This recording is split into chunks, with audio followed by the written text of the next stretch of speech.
നിങ്ങൾക്ക് ഉള്ള ഒരു മിത്തോ അല്ലെങ്കിൽ വിശ്വാസമോ അല്ലെങ്കിൽ അതിന്റെ പിന്നിലെ ആചാരക്രമമോ അംഗീകരിച്ചുകൊണ്ടാണെങ്കിൽ ഞാൻ ചെയ്യാൻ പാടില്ല. അല്ലാതെ ഒരു സൗഹൃദത്തിന്റെ പേരിൽ കേക്ക് നമ്മൾ കഴിച്ചു, പിന്നെ വലിയ കേക്കാവുമ്പോൾ മുറിക്കാതെ കഴിക്കാനും കഴിയില്ലല്ലോ. അപ്പൊ അങ്ങനെയൊക്കെ നമ്മൾ ചെയ്താൽ നമ്മളെ സംബന്ധിച്ചിടത്തോളം നമ്മൾ ഓർക്കണം, അള്ളാഹുവിന്റെ പരിശുദ്ധ ദീൻ ഇതിനൊക്കെ കൃത്യമായ മാനദണ്ഡം പറഞ്ഞിട്ടുണ്ട്. ഞാൻ മാനദണ്ഡം പറയില്ല, മാനദണ്ഡം പറയുന്നത് പണ്ഡിതന്മാരാ. ഉണ്ടായ സംഭവം ഈ കഴിഞ്ഞ ദിവസം എൻ്റെ ഒരു സുഹൃത്തിൻ്റെ ഒരു പ്രഭാഷണം ഞാൻ ശ്രദ്ധയിൽപ്പെട്ടു. അപ്പോൾ അതിൽ അദ്ദേഹം പറയുന്നത്, വിശ്വാസമില്ലാതെ അന്യമതസ്ഥരുടെ ആചാരങ്ങൾ സ്വീകരിച്ചാൽ അതിന് കുഴപ്പമൊന്നുമില്ല എന്നൊരു പരാമർശം അല്പം വിശദമായി അദ്ദേഹം പറഞ്ഞു. അപ്പം അന്ന് രാത്രി തന്നെ ഞാനൊരു പ്രഭാഷണമുണ്ട്. എൻ്റെ പ്രഭാഷണത്തിൽ ഞാൻ പറഞ്ഞു, വിശ്വാസത്തോടു കൂടി ചെയ്താൽ ആൾ ഇസ്ലാമിൽ നിന്ന് പുറത്തു പോകുമല്ലോ, ആ വിശ്വാസം തന്നെ പോയല്ലോ കാര്യം, പിന്നെ ചെയ്യണമെന്നില്ല.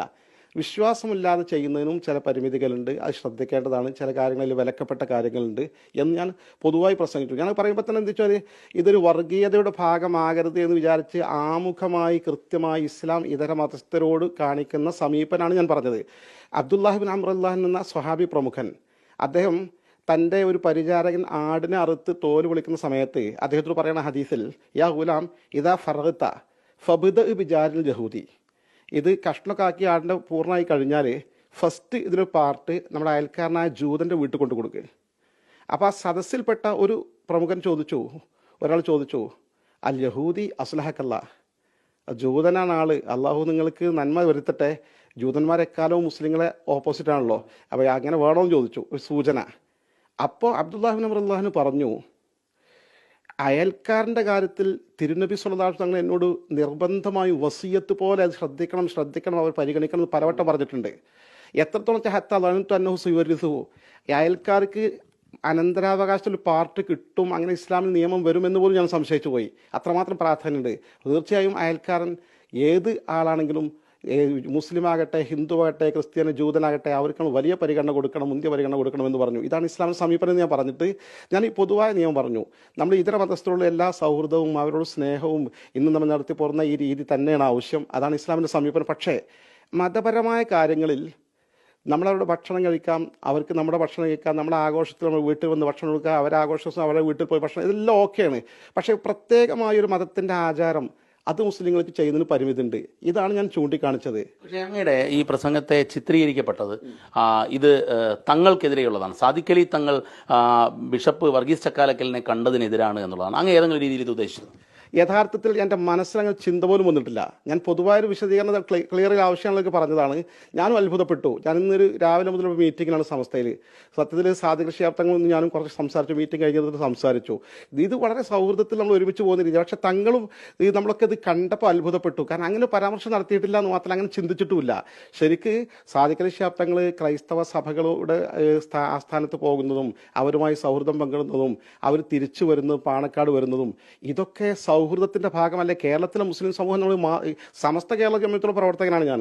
സമസ്ത ഇതര മതസ്ഥരുമായുള്ള സൗഹൃദവും സഹിഷ്ണുതയും എത്രമാത്രം കാണിക്കുന്നുവെന്ന് അനുഭവത്തിലുണ്ടല്ലോ. ഇപ്പം മുസ്ലിം തീവ്രത വന്നപ്പോൾ അതിനെതിരെ ഏറ്റവും ശക്തമായ വിട്ടുവീഴ്ചയില്ലാത്ത പോരാട്ടം നടത്തിയത് SKS സമസ്തയുടെ കീഴിൽ. അന്ന് ഞാൻ ജനറൽ സെക്രട്ടറിയാണ്. കാരണം അതിൽ കോംപ്രമൈസ് ഇല്ല. ഇത് ഒരു ചാനലിൽ പറഞ്ഞത് പിന്നെ സാദിഖ് അലി ശിഹാബ് തങ്ങൾക്കെതിരെയാണിതെന്ന് മാത്രമല്ല, ക്രൈസ്തവ സഭകളെ സഹകരിപ്പിച്ചുകൊണ്ടതിനെതിരെയുള്ള വർഗീയമായ നീക്കാണെന്ന് ആരോപിച്ചത്. വളരെ വേദന തോന്നി. നമ്മൾ മനസ്സിൽ പോലും വിചാരിക്കാത്ത കാര്യം, ജീവിതത്തിൽ ഒരിക്കൽ പോലും നമ്മൾ അഭിപ്രായം പ്രകടിപ്പിക്കാത്ത അല്ലെങ്കിൽ ചിന്തിക്കാത്ത കാര്യം തെറ്റായി ധരിപ്പിച്ച് ഈ സമൂഹത്തിൽ വിഘടനം ഉണ്ടാക്കുന്നത്, വിള്ളലുണ്ടാക്കുന്നത് വളരെ ദുഃഖകരമാണ്. ഈ സമസ്തയിലെ ഇപ്പോൾ തന്നെ ഒരു ലീഗ് വിഭാഗവും ലീഗ് വിരുദ്ധ വിഭാഗവും എന്നുള്ള നിലയിലേക്ക് കാര്യങ്ങൾ മാറിയിരിക്കുന്ന ഒരു സാഹചര്യം ഉണ്ടല്ലോ. ഇപ്പോൾ 5 അംഗ സമിതിയും നിശ്ചയിച്ചിട്ടുണ്ട്. സമസ്തയിലെ ഇപ്പോഴത്തെ സാഹചര്യം എങ്ങനെയാണ്? യഥാർത്ഥത്തിൽ ഞാൻ പറയട്ടെ, നിങ്ങൾ തെറ്റിദ്ധരിക്കരുത്. സത്യത്തിൽ ലീഗ് വിരുദ്ധ വിഭാഗം, ലീഗ് അനുകൂല വിഭാഗം, അല്ലെങ്കിൽ സമസ്തയിലെ കമ്മ്യൂണിസ്റ്റ് ഫ്രാക്ഷൻ തിരിച്ചുള്ള വിഭാഗം, ഇതിങ്ങനെ മീഡിയ ഉണ്ടാക്കി തീർത്താണെന്ന് ഞാൻ മനസ്സിലാക്കുന്നത്. ആ മീഡിയയിൽ ഉണ്ടാക്കി തീർക്കുമ്പോൾ അതിന് സഹായകമായി വേറെ ചില ആളുകൾക്ക്, എല്ലാവരും ഞാൻ കുറ്റപ്പെടുന്നില്ല, ചില ലക്ഷ്യങ്ങളുണ്ട്. പ്രത്യേകിച്ച് ഈ സമസ്തയിലൊരു വാഫി ഇഷ്യൂ ആണ് ഇതിൻ്റെ തുടക്കം. ഈ വാഫി ഇഷ്യൂ നന്നായിട്ട് ജമാഅത്തെ ഇസ്ലാമി ഉപയോഗപ്പെടുത്തിയിട്ടുണ്ട്. അവർ തമ്മിൽ ചെറിയ ചില നീക്കുപോക്കുകളുള്ളതായിട്ട് നമുക്ക് മനസ്സിലാക്കാൻ സാധിച്ചിട്ടുണ്ട്. അപ്പോൾ അവരത് വലിയ ഹൈലൈറ്റ് ചെയ്ത് പാണക്കാട് വിരുദ്ധ വിഭാഗം അല്ലെങ്കിൽ മുസ്ലിം ലീഗ് വിരുദ്ധ വിഭാഗം എന്നാണ് സമസ്തയുടെ കൂടെ നിൽക്കുന്ന ആളുകളെ തെറ്റിദ്ധരിപ്പിച്ച് തിരിച്ചൊന്ന് മറിച്ച് സംസ്ഥാനത്തെ മുസ്ലിം ലീഗ് അനുകൂലികൾ എന്ന് പറഞ്ഞ് രണ്ടായി പാർട്ടി ചെയ്ത് നിരന്തരം പ്രചരിപ്പിക്കുന്നതാണ് യാഥാർത്ഥ്യം. സത്യവുമായി ഇതിൽ യാതൊരു ബന്ധമല്ല. ഈ ആളുകളൊക്കെ കൂടിയിട്ട് അപ്പോൾ ഇന്നും വിദ്യാഭ്യാസ എക്സിക്യൂട്ടീവ് മീറ്റിംഗ് കൂടി കാര്യങ്ങളൊക്കെ 100-ാം വാർഷിക പദ്ധതിയിൽ ആവിഷ്കരിച്ചും മറ്റൊക്കെ മുന്നോട്ട് പോയത്. ഈ വിഷയത്തിൽ പ്രശ്നങ്ങൾ അടിസ്ഥാനപരമായി എന്തെങ്കിലും ഉണ്ടെങ്കിൽ തീർക്കാൻ പറ്റാത്ത പ്രശ്നങ്ങളെ കുഴപ്പമുള്ളൂ. ഈ പ്രശ്നങ്ങളൊക്കെ ഈ പറഞ്ഞ പോലെ ആദരണീയരായ നമ്മുടെ നേതാക്കന്മാർ ഇരുന്ന് ചർച്ച ചെയ്ത് തീരുമാനിക്കും. അതിനുള്ള ഒരു നേതൃത്വം, അതിന് പക്വമായ നേതൃത്വം ഉണ്ടല്ലോ. അല്ലാതെ പരിഹരിക്കപ്പെടാനാവാത്ത പ്രശ്നം ഉണ്ടെങ്കിലും ഓക്കെ, അങ്ങനത്തെ പ്രശ്നമാണ് ഈ വാഫി പ്രശ്നം. സിമ്പിൾ ഇഷ്യൂ ആണ്. മറ്റ് പാർട്ടി വിരുദ്ധരും പാർട്ടി അനുകൂലങ്ങളും എന്നുള്ളത് വെറുതെ മീഡിയ ഉണ്ടാക്കിയ സംഭവമായിട്ടാണ് എനിക്ക് തോന്നുന്നത്.